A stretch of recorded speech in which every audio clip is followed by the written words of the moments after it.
I'm digging artichokes here, and I dug out this really nice one. It's all connected together on one root. That's really cool. I think it's gonna probably last longer in storage. It's all together like that.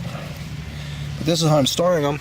I put a little bit of my aged compost on the bottom of this bucket, and then I put a layer of artichokes there, and now I'm going to put a layer of compost and then another layer of artichokes, and they stay pretty firm in that compost in my basement that way. So I'll go ahead and put this back on my cheap tripod,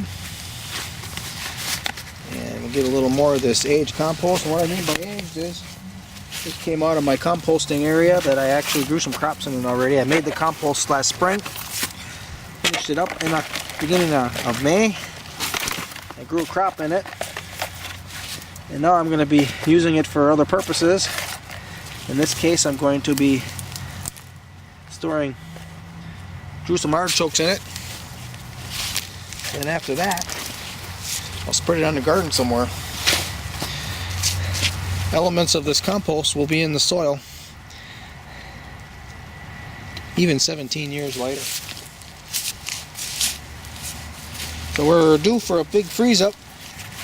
It's coming in the middle of next week. Today's Saturday. Well, I can feel there's a root here coming this way. So there's something over here. Sure enough, look at that. Big long root on it. That's how they spread. Get the big long roots like that.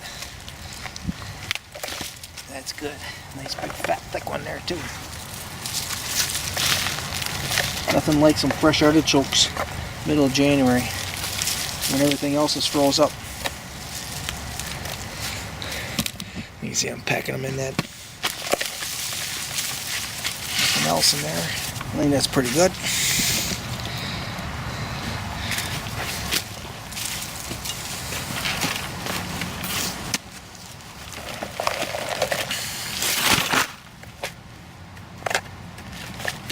Probably get one more in there.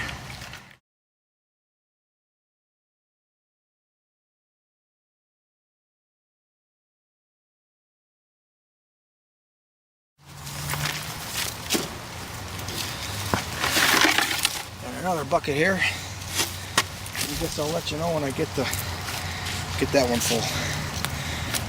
I'm working on my last layer of Jerusalem artichokes. These come out pretty white. I kind of like that. Yeah, inviting. This is the second pot, and I already got 2 layers in there, and this is the third one. And I thought maybe I could fill it with this batch here, but I don't think I'm gonna. I'm gonna have to make another shovel full or 2. Oh, look, there is a lot on this batch. So really only need 1 shovel full if I can get one that's got some. And that's cut in half. I don't want to put one in there that's cut in half. Right here, I got one that's already was loose. Didn't have to even use the shovel. So we got 2 of them on this one. I'll have to rearrange things just a bit to get that one in there. Put this little one over here. Kind of a blank spot there. This one can go here. So let's count this. 1, 2, 3, 4, 5, 6, 7, 8, 9, 10, 11, 12, 13, 14, 15, 16, 17 of them in 1 layer. And there's 3 layers in here, so that's what, 51? Something like that. So I got 2 pots with approximately 50 artichokes per pot.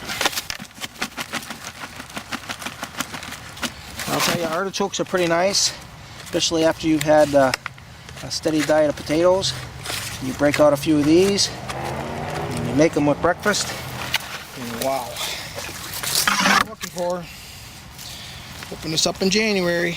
1 big pot that was full of compost coming in, and 2 smaller pots full of compost and drew some artichokes going out. And they're going to be residing in my basement for future eating. If you or in the past when I have tried to save artichokes, if I didn't have them in some type of a soil, or in this case it's seasoned compost, they would quickly shrivel up, turn black, and be unpalatable. And last year I experimented, and probably a couple years ago I experimented as well. In soil they stay just like they're freshly dug.